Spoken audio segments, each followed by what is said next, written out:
I am a one child, so there are no siblings for me. सारे expectations मुझ पे रहते हैं कि यही जॉब करना है, यही डॉक्टर बन जाएगी, यही इंजीनियर करेगी, वैसे है। Like that I am not able to cope up with that. Like बहुत सारे एक्सपेक्टेशन रहते हैं। अब पोस्ट ग्रेजुएशन भी हो चुका है, तो it's like I am looking for jobs. They are expecting me to find in abroad as well as here. If I get that job in Bangalore, I got it actually, but they're not ready to send me. It's like they're binding me from all the four sides. They're not giving me opportunity to be independent. At the same time, they're expecting me to be independent. उसमें क्या होता है कि frustration irritation आ जाते हैं उनके ऊपर भी और खुद के ऊपर भी। ज्यादातर इंडियन पेरेंट्स में ये प्रॉब्लम देखने को मिलेगी, बिकॉज यहाँ पर क्या होता है, जो पेरेंट्स होते हैं वो बहुत ही ज्यादा पोजेसिव होते हैं अपने बच्चों को लेकर के। ये एक मायने में अच्छा भी है और एक मायने में बुरा भी है।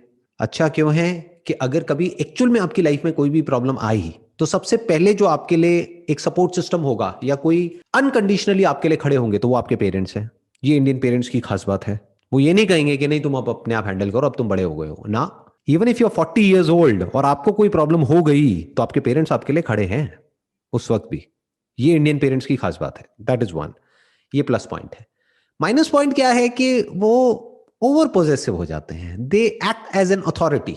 दे स्टार्ट डिक्टेटिंग कि तुम्हें ये करना है, वो करना है, ये नहीं करना है, वो नहीं करना है।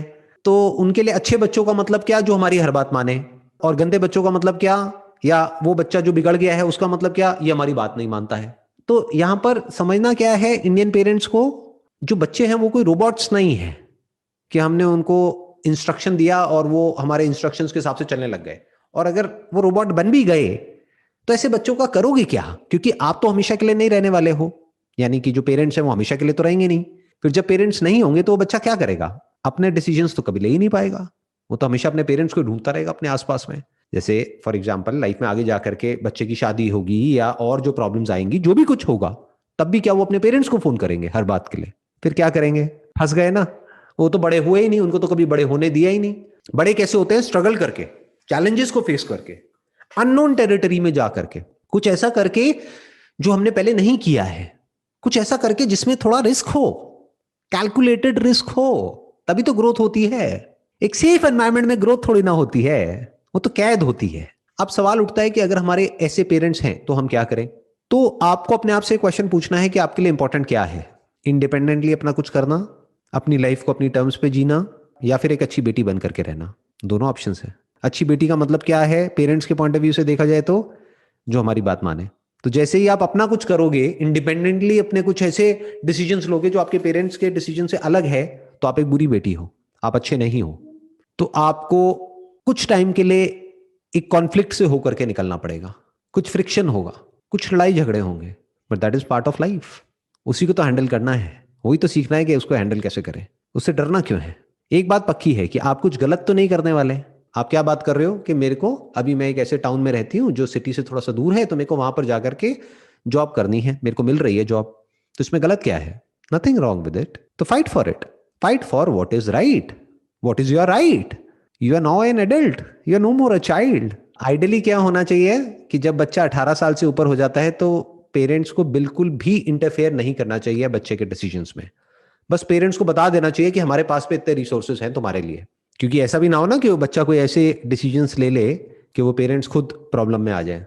बट आप तो ऐसा कुछ करने की बात कर ही नहीं रहे हो। You are not talking about business, you are talking about a simple job, जहां पर आप जाओगे, आपको सैलरी मिलेगी, उसी सैलरी से आप अपना खर्चा उठाओगे, यानी घर रेंट पे लोगे, जो भी कुछ करोगे अपने बेस पर करोगे, और फिर आगे बढ़ोगे अपनी लाइफ में। अरे ये तो करना ही चाहिए, अभी नहीं करोगे तो कब करोगे? वो प्रॉब्लम हो रहा है तो लड़ो अपनी प्रॉब्लम के लिए। आज नहीं लड़ोगे तो कब लड़ोगे? पेरेंट्स हैं आपके, आप ही तो लड़ोगे अपने पेरेंट्स से। अब लड़ो मतलब ये नहीं कि चीखो चिल्लाओ वटेवर, मतलब फेस करो ना उनको, बात करो उनके साथ बैठ करके, उनको अपना पॉइंट समझाओ, एक्सप्रेस करो, tell it to them that this is what I want. कई बार लाइफ में क्या होता है कि वो लोग जो हमको सबसे ज्यादा प्यार करते हैं वो हमें आगे बढ़ने से रोकते हैं। क्यों? अपने डर की वजह से, कि कहीं इसके साथ ये ना हो जाए, वो ना हो जाए, वो ना हो जाए, वो ना हो जाए। आप उनको समझाओ कि अगर देखो कुछ गलत होना होगा तो वो यहां पर रह करके भी हो जाएगा। ऐसा तो नहीं है ना कि अभी जहां हम रह रहे हैं वो जगह बिल्कुल सेफ है, या फिर आप 24 घंटे मेरे साथ रहते हो और मेरे को प्रोटेक्ट कर लोगे। आप मेरे बॉडीगार्ड तो नहीं हो। तो अगर मैं वहां जाती हूं और अपने बेस पर कुछ करती हूं, at least I have an experience in my life जिसके बेस पर मैं फ्यूचर में कभी भी इंडिपेंडेंटली कुछ भी कर सकती हूँ। अगर अभी आपको एक्सपीरियंस होगा ही नहीं, और सोचो कुछ टाइम में, जैसा टिपिकली इंडिया में होता है कि आपकी शादी हो जाएगी और फ्यूचर में कभी आपको जरूरत पड़ी इंडिपेंडेंटली कभी कुछ करने की, तो कैसे करोगे? अभी जो एज थी उसमें तो कभी कुछ किया ही नहीं। तो तब अगर किसी वजह से करना पड़ गया अकेले, तो आप तो बिल्कुल ही डर जाओगे, आप कहोगे ये क्या हो गया। उस वक्त आपके पेरेंट्स क्या करेंगे? उनको बोलो कि लाइफ में कभी तो जरूरत पड़ सकती है ना। ज्यादातर क्या होता है इंडिया में कि लड़कों को तो बोल देते हैं कि हाँ तुम जाओ जहां जाना है, लड़कियों को रोक देते हैं और लड़कियां रुक भी जाती हैं। अरे तो लड़ो अपनी राइट के लिए, you have the right, legally you are eligible to do what you feel like doing, as far as that is in the legal boundary, as far as you are not doing something illegal. आप एक सही काम करने वाले हो जो आपके future के लिए अच्छा है और जो अल्टीमेटली उनके लिए भी अच्छा है, क्योंकि वो भी तभी फ्री हो पाएंगे, वो कब खुश रह पाएंगे जब आप खुश रहोगे। और खुश रहता कौन है इस दुनिया में? वो जो इंडिपेंडेंट है। जो किसी पर डिपेंड हो गया है वो खुश कैसे रहेगा? वो तो कठपुतली बन गया ना, वो तो किसी के पीछे पीछे पीछे पीछे घूमता रहेगा, वो तो किसी पर डिपेंड हो गया। So stand up for what is right, what is your right. वैसे भी अगर ऐसे टोकते रहते हैं तो क्या होता है कि we will mask our self, उनसे छुपाते हैं अच्छे काम के लिए, लेकिन हमको जो करना है वो करते हैं लेकिन छुपाते हैं उनसे। वैसे बन जाता है सिचुएशंस।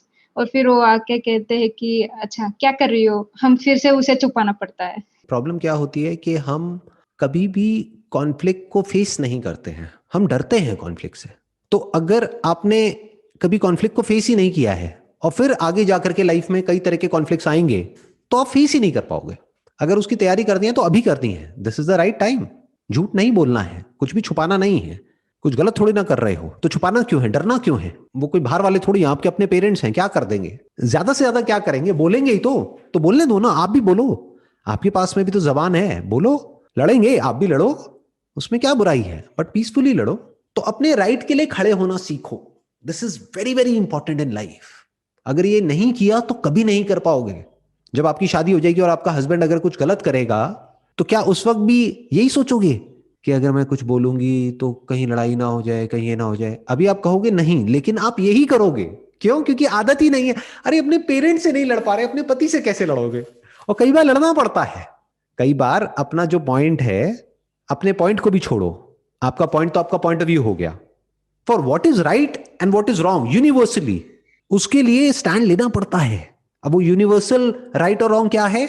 जो सामने वाला पर्सन चाहता है कि अगर मैं भी इसी सिचुएशन में हूं तो सामने वाला मेरे साथ में ऐसे बिहेव करे, और वो वैसे बिहेव नहीं कर रहा है, तो वो गलत है। जैसे हर जानवर चाहता है और हर इंसान भी यही चाहता है कि कोई मुझे फिजिकली हार्म ना करे। आप चाहोगे कि कोई आपको फिजिकली हार्म करे? तो अगर आप किसी को फिजिकली हार्म कर रहे हो तो ये गलत है, यूनिवर्सली गलत है।